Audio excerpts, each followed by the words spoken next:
Here you are perceiving that everyone is ahead of you, they all have it figured out, and you are barely catching up, like it's impossible for you to keep up, and you're thinking, gosh, I should be way ahead of where I am right now.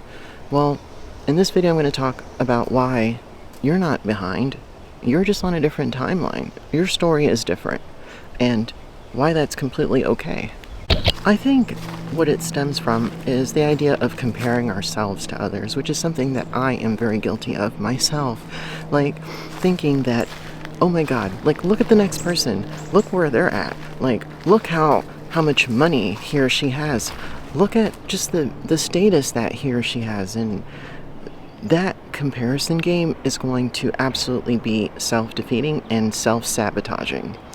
The idea that your life should be compared to someone else who grew up in a completely different environment, had a completely different family, a different set of circumstances, both social, financial, and, just the people that is around them, is completely baseless. Like, if you're going to compare yourself to someone, shouldn't it be someone who lived the same precise life that you lived, that grew up in the same circumstances that you grew up in, that had the same background that you did? Like, then that would be fair, right? Isn't it ironic that we compare ourselves to people who may have had an unfair advantage compared to us?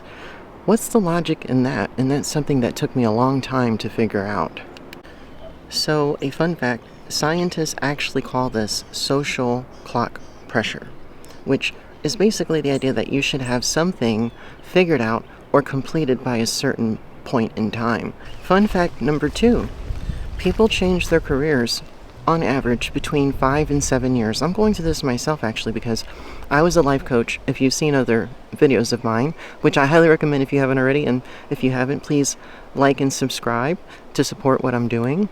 But yeah, I'm in the process of trying to shift my career because I've been a life coach for 12 to 13 years. And I decided that I'm going to do content creation, which is why I'm doing this video, which is why you're watching me now. So we're all constantly changing. So the idea that we have to have something figured out by a certain point, why, if most of us are resetting our lives every 5 to 7 years? That doesn't make sense. Fun fact number 3 is that, people's brains are still developing. A lot of us, myself included, thought that by the early 20s, like for men it's up to, by 25 years of age, that their brains stop developing. That's not true. Your brains are developing even into your 40s and 50s when it comes to ideas of emotional regulation. The idea that we regulate our emotions. You might have noticed that in your 40s and 50s, if you are at that point, even in your late 30s, that you may not react to something in the same way you would have when you were a teenager or when you were in your early 20s.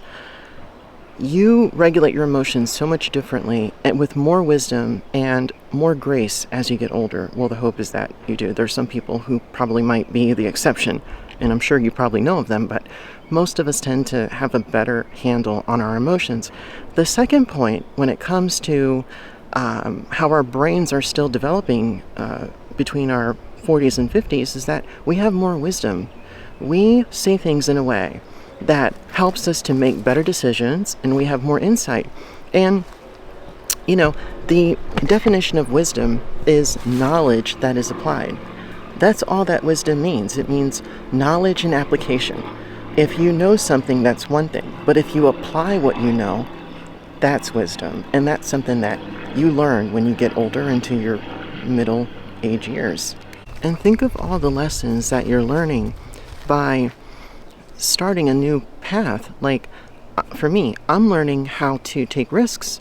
I'm learning how to be more confident in my decisions. And, there's another fun fact for you. People who tend to make major changes in their lives every 5 to 7 years, or every few years, every 10 years or so, report higher life satisfaction later in life. So that's something to consider. The future you is going to look back on today and be like, I'm so glad that I didn't give up. I'm so glad that I didn't think it was too late. Because you're going to be in a place of success. So that version of you in the future is relying on you today to not give up on yourself and to, yes, take that chance and to not believe that it's too late. So Yeah, I mean, we got this.